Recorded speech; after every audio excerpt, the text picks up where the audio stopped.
सीना चीर अपने खून से तिरंगा बना देंगे, सीना चीर अपने खून से तिरंगा बना देंगे। किसी ने बुरी नजर डाली मेरे विद्यार्थियों पर तो उसे आंख फोड़ कर अंधा बना देंगे, उसे आंख फोड़ कर अंधा बना देंगे। जय हिंद विद्यार्थियों।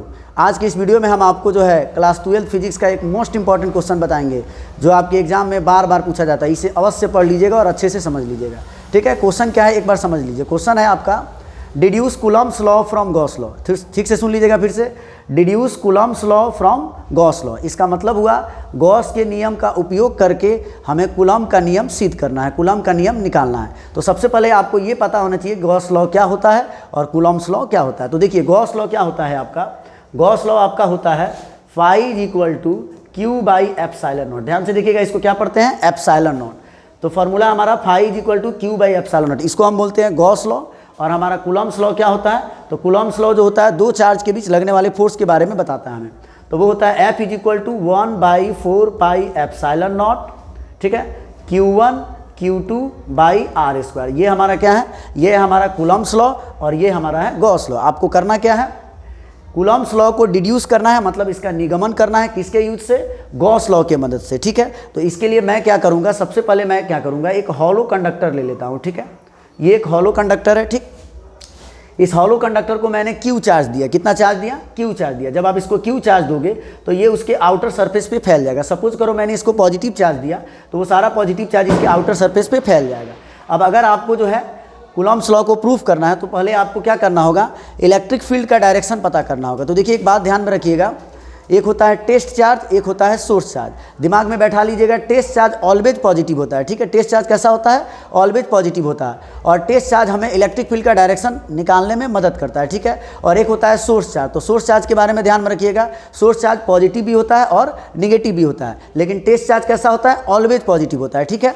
तो देखिए मैं यहाँ पे अगर एक टेस्ट चार्ज रखूँ, टेस्ट चार्ज तो ऑलवेज पॉजिटिव होता है और यहाँ पर भी पॉजिटिव चार्ज है, तो ये पॉजिटिव चार्ज इस पॉजिटिव चार्ज को ऐसे रिपेल करेगा। कैसे करेगा, ऐसे रिपेल करेगा। कहीं भी अगर आप रखते हो टेस्ट चार्ज तो यहाँ पे भी रिपेल करेगा, यहाँ पे भी रिपेल करेगा। तो ऐसा हम कह सकते हैं यहाँ पर जो इलेक्ट्रिक फील्ड का डायरेक्शन है वो इस सरफेस के परपेंडिकुलर बाहर की ओर है। सरफेस के परपेंडिकुलर कहाँ, बाहर की ओर है। तो ये हमारा हो गया।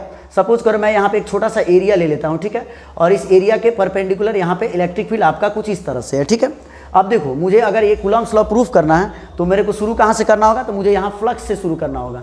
मान लो इस छोटे से एरिया का जो फ्लक्स है वो डी फाई है। कितना है फ्लक्स, डी फाई है। फ्लक्स को हम फाई बोलते हैं, ठीक है। और d phi is equal to होता क्या है, वो आपका होता है ई डॉट डी एस। ये थोड़े से फ्लक्स के लिए ई डॉट डी एस हो गया, थोड़ा सा एरिया वेक्टर, ठीक है। यहाँ पे ध्यान दीजिएगा ये एरिया नहीं है, ये एरिया वेक्टर है, ठीक है, ओके।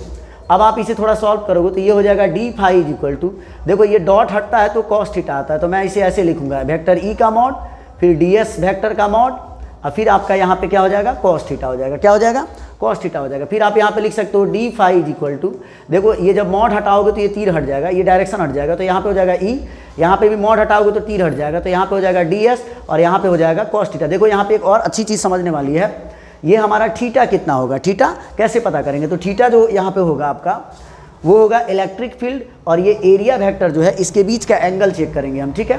तो देखिए मैंने पहले आपको ये समझाना होगा मुझे कि एरिया वेक्टर क्या होता है, ठीक है। तो एरिया वेक्टर जो होता है आपका, सपोज करो ये कॉपी है, कहीं पर भी अगर आपको एरिया वेक्टर निकालना हो तो ध्यान रखिएगा एरिया वेक्टर गिवन सरफेस के परपेंडिकुलर एक लाइन होता है, ठीक है। दिए हुए सतह के लंबवत एक रेखा होती है। जैसे मान लो ये एक सरफेस है, इसका अगर मुझे एरिया वेक्टर चाहिए तो इसके परपेंडिकुलर हम एक लाइन ऐसे लेंगे, ठीक है। ये एरिया वेक्टर है, ध्यान दीजिए, ये एरिया है इसका और ये इसका एरिया वेक्टर है। एरिया वेक्टर बोल रहे हैं, ध्यान दीजिएगा। इसका एरिया वेक्टर होगा तो ये कुछ ऐसे होगा, इसका एरिया वेक्टर होगा तो वो कुछ ऐसे होगा, इसका एरिया वेक्टर होगा तो कुछ ऐसे होगा, इसका एरिया वेक्टर इसके परपेंडिकुलर इधर की तरफ, इसका एरिया वेक्टर इसके परपेंडिकुलर नीचे की ओर होगा। तो आई होप आप एरिया वेक्टर समझ गए हो। देखो मेरे पास यहाँ पे जो है ये एक हॉलो स्फेरिकल कंडक्टर है, समझ लो कुछ ऐसा है, ठीक है। अगर इसका मुझे कहीं पर भी एरिया वेक्टर चाहिए, मान लो इस यहाँ पे चाहिए मुझे, तो इसका एरिया वेक्टर ऐसे कुछ परपेंडिकुलर, यहाँ पे चाहिए तो ऐसे, यहाँ पे चाहिए तो ऐसे, मतलब इस सरफेस के परपेंडिकुलर कहीं भी एक लाइन खींच सकते हैं, ठीक है। लंबवत एक रेखा खींच देना आपको, ठीक है। तो आपने क्या सीखा यहाँ पे, जो हमारा एरिया, अगर मैं इस सरफेस की बात करूँ, इसका एरिया वेक्टर निकालूँ तो एरिया वेक्टर इसके परपेंडिकुलर बाहर की ओर एक लाइन होगा। मैं उसको ऐसे दिखाता हूँ, डी एस कैप।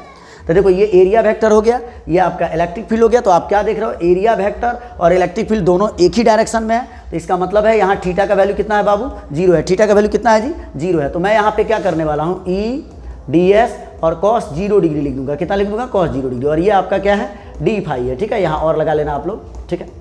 तो यहाँ से आपका डी फाई कितना आ जाएगा जी, ये आ जाएगा E D S cos 0 degree कितना होता है, कॉस 0 डिग्री आपका 1 होता है, तो मैं यहाँ 1 लिख देता हूँ। तो यहाँ से डी फाई कितना आ गया आपका, तो डी फाई आपका आ जाएगा, ये हो जाएगा ई डी एस, ठीक है। ये थोड़ा सा फ्लक्स है, कितना फ्लक्स है, थोड़ा सा, पूरे सरफेस का फ्लक्स निकालना हो मुझे, तो पूरे सरफेस का फ्लक्स आपका कितना होगा, देखो इंटीग्रेट करेंगे, क्या करेंगे, दोनों तरफ इंटीग्रेट कर देंगे तो हमको टोटल फ्लक्स मिल जाएगा। तो मैं यहाँ लिख सकता हूँ इंटीग्रेटिंग बोथ साइड, तो मैं यहाँ इंटीग्रेट करता हूँ, इंटीग्रेशन डी फाई और ये हो जाएगा इंटीग्रेशन ई डी एस, ठीक है। अब देखो डी फाई का इंटीग्रेशन क्या होता है आपका, डी फाई का इंटीग्रेशन होता है फाई, और यहाँ पे इलेक्ट्रिक फील्ड कांस्टेंट है। देखो चार्ज हर जगह यूनिफॉर्म तरीके से डिस्ट्रीब्यूटेड है, तो इलेक्ट्रिक फील्ड हर जगह कांस्टेंट होगा, ठीक है। तो जो कांस्टेंट होता है वो बाहर आ जाता है, तो यहाँ से ई बाहर हो जाएगा और ये इंटीग्रेशन क्या बचेगा, डी एस बचेगा। अब यहाँ पे आपका phi is equal to E integration d s कितना होता है, एस होता है, कितना होता है जी, एस होता है। यहाँ एस का मतलब, अब इस एस का मतलब क्या हो गया, इस सरफेस का एरिया, ये जो स्फेरिकल कंडक्टर है इसका एरिया, ठीक है। तो यहाँ पे आप लिखोगे फाई इज इक्वल टू, अब बताओ इस एस का एरिया, इस स्फीयर का एरिया कितना होता है, गोले का पृष्ठीय क्षेत्रफल कितना होता है, तो वो होता है आपका 4 पाई आर स्क्वायर। ये आर क्या है, इसका रेडियस है, इसका क्या है, रेडियस है, ठीक है। तो अब आप यहाँ पे क्या लिख सकते हो, देखो एक बात बताते हैं, मुझे क्या करना था, गॉस लॉ के यूज से कूलम्ब्स लॉ डिड्यूस करना था, ठीक है। तो हम यहाँ पे गॉस लॉ को यूज करेंगे, क्या करेंगे, गॉस लॉ को यूज करेंगे। तो गॉस लॉ आपका क्या होता है, देखो यहाँ लिख देते हैं, by using Gauss law, by using Gauss law. तो आपका गॉस लॉ क्या होता है पता है आपको, गॉस लॉ होता है आपका phi is equal to q by epsilon naught, कितना होता है, तो यहाँ पे देखो मैं यूज करने जा रहा हूँ phi is equal to q by epsilon naught, ये यानी क्या हुआ यहाँ पे मैंने गॉस लॉ को यूज कर लिया, ठीक है। अब आप एक बात बताओ, ई इज इक्वल टू क्या होता है आपका, ई इज इक्वल टू होता है एफ बाई क्यू, ठीक है। इलेक्ट्रिक फील्ड का फॉर्मूला होता है फोर्स एक्सपीरियंस पर यूनिट टेस्ट चार्ज, ठीक है, यानी कि एफ बाई क्यू, और ये हो जाएगा आपका 4 pi r square as it is. बोलो इतना समझ में आ गया। अब आपको क्या करना है, एफ को वन साइड करना है, बाकी सबको वन साइड करना है, क्योंकि आपको कूलम्ब्स लॉ निकालना है, तो कूलम्ब्स लॉ में एफ ही तो निकालना है मुझे।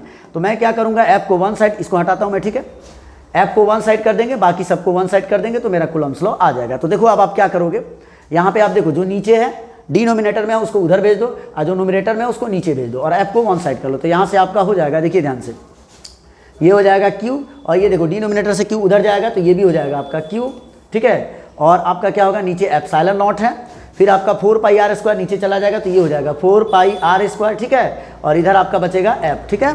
अब आप इसको थोड़ा सा अरेंज कर लो, कैसे कर लो, देखो 4 पाई एप्सिलॉन नॉट को एक साइड में कर लो, तो 4 पाई 1 बाई 4 पाई एप्सिलॉन नॉट, और आपका ये हो जाएगा Q1, ये आपका Q2, और ये आपका आर स्क्वायर, और ये कितना आ गया एफ। इसको आप ऐसे भी अरेंज करके लिख लो, F is equal to 1 by 4 pi epsilon not into Q1 लिखो या फिर Q लिखो, Q1 Q2 by are square. तो ये आपका क्या आ गया बाबू भैया, ये आपका आ गया कूलम्ब्स लॉ। तो देखो मैंने इसमें आपको क्या सिखा दिया, मैंने आपको इसमें सिखा दिया कि गॉस लॉ के यूज से कूलम्ब्स लॉ को कैसे प्रूव करती है। मोस्ट इंपॉर्टेंट क्वेश्चन है, आप लोग इसे अच्छे से कर लीजिएगा। ओके।